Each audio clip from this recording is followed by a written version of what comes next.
Petani AS akan menanam 182 juta hektar jagung dan kedelai pada tahun 2021.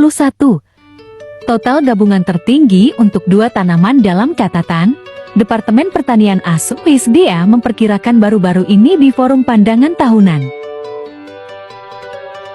Permintaan yang kuat dari eksportir serta pengguna domestik telah membuat harga kedua tanaman melonjak ke level tertinggi dalam beberapa tahun terakhir, dalam beberapa bulan terakhir.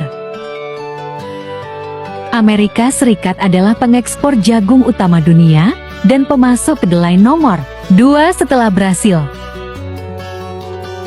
Kepala Ekonom USD Aset Maru memproyeksikan penanaman AS 2021 sebesar 92 juta hektar untuk jagung, 90 juta hektar untuk kedelai, 45 juta hektar untuk gandum, dan 12 juta hektar untuk kapas. Dikenal sebagai kedelai di AS, kacang kedelai termasuk dalam keluarga kacang polong. Mereka adalah tanaman protein global terbesar dan sumber protein paling efisien per hektar.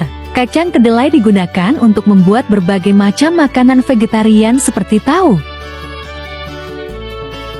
miso, edamame, tempe dan susu kedelai. Sebagian besar tanaman kacang kedelai dihancurkan, yang menghasilkan minyak kedelai dan tepung kedelai. Kedelai juga digunakan untuk memperkaya kadar protein dalam makanan lain.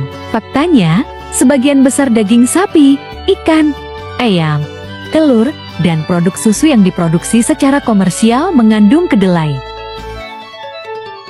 Menurut World Wildlife Foundation (WWF), orang Eropa mengonsumsi rata-rata 61 kg kedelai per tahun, kata WWF. Namun, tepung kedelai terutama digunakan untuk pakan ternak, dan 80% tanaman kedelai dunia digunakan untuk pakan ternak. Tanaman kedelai dunia digunakan untuk pakan ternak. Makanan dan bahan makanan, urbanisasi dan pertumbuhan konsumsi daging, susu, dan telur selama beberapa tahun terakhir telah mendukung peningkatan permintaan kedelai secara global. Kacang kedelai dapat berdampak negatif pada ekosistem keanekaragaman hayati tempat mereka tumbuh, termasuk wilayah Brasil, Argentina, dan Paraguay. Mereka dipandang sebagai ancaman bagi hutan hujan Amazon Brasil, karena bertani mereka meningkatkan harga tanah di sekitar hutan hujan, mendorong praktik pertanian lain yang kurang menguntungkan yaitu peternakan sapi ke dalam hutan hujan itu sendiri, menyebabkan deforestasi. Deforestasi dapat menyebabkan hilangnya habitat yang berharga dan berdampak negatif pada masyarakat dan pekerja. Proses deforestasi dipengaruhi oleh beberapa kondisi seperti ambiguitas kepemilikan lahan, kesepakatan lahan ilegal, pembalakan liar, peternakan sapi, produksi kedelai, dan perluasan infrastruktur. Agribisnis sangat penting bagi perekonomian dan masyarakat Brasil. Brasil adalah salah satu produsen dan eksportir komoditas terbesar di dunia, dengan posisi utama dalam kacang kedelai, tebu, kopi, daging sapi dan jus jeruk, misalnya. Karena kondisi iklim, produksi kacang kedelai terkonsentrasi di Amerika Utara dan Selatan. AS dan Brasil adalah dua produsen terbesar, bersama-sama menyumbang sekitar 66% dari sekitar 358 juta ton total produksi dunia pada tahun panen 2018. Menurut Departemen Pertanian AS, kedelai sebenarnya adalah komoditas utama yang diekspor dari Brasil, mewakili 40% dari 100 miliar dolar ekspor pertanian pada tahun 2018. Menurut data pemerintah Brasil, pasar impor utama adalah Cina dan Uni Eropa, dengan Belanda sebagai importir Eropa terbesar. Ing membiayai berbagai kegiatan ekonomi, termasuk produksi dan ekspor komoditas pertanian seperti kedelai dari Brasil.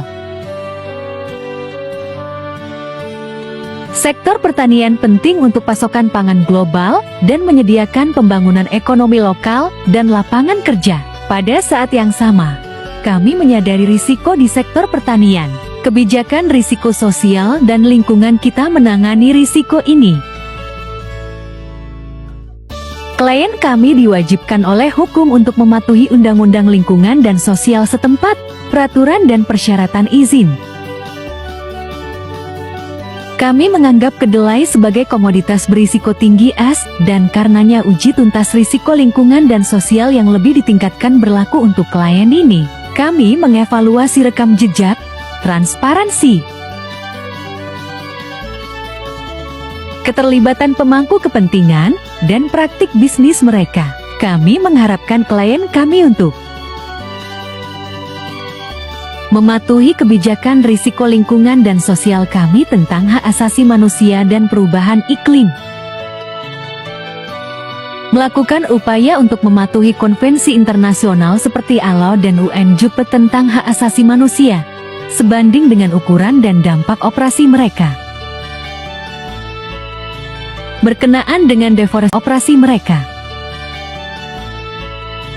Berkenaan dengan deforestasi, kebijakan kami sangat ketat dalam menghindari keterlibatan dengan klien yang telah terlibat dalam deforestasi ilegal dan atau penghilangan nilai konservasi tinggi HCV atau hutan primer. Kami menyadari bahwa semua lahan pertanian pada awalnya harus dibersihkan dari flora alaminya yang mungkin tidak melibatkan lahan yang disengketakan atau penghilangan kawasan hutan lindung. Meskipun kami tidak selalu dapat memastikan lahan mana, jika ada, yang sebelumnya merupakan HCV atau hutan primer, kami berusaha keras untuk menentukan apakah deforestasi HCV atau hutan primer terjadi selama 5 tahun terakhir ketika diminta untuk membiayai transaksi tertentu. Kami mempertimbangkan keterlibatan langsung potensial klien dan sejauh mana ia mencoba untuk mencegah deforestasi. Jika kami menerima sinyal tentang kemungkinan situasi yang tidak diinginkan, adalah kebijakan kami untuk mendiskusikannya dengan klien kami. Kami mendorong klien kami untuk meningkatkan operasi bisnis mereka, jika perlu dan jika ada alasan untuk melakukannya.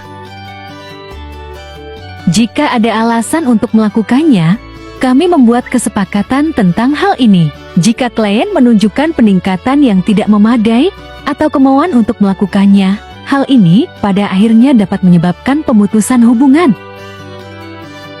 Gerhard Kief terus membangun pengetahuan produksi kacang kedelai yang telah dibangun dan dibagikan oleh ayahnya, Hippie Kief, dan perintis kacang kedelai lainnya di daerahnya. Almarhum ayah Gerhard, Api, adalah salah satu petani pertama yang menanam kacang kedelai di daerah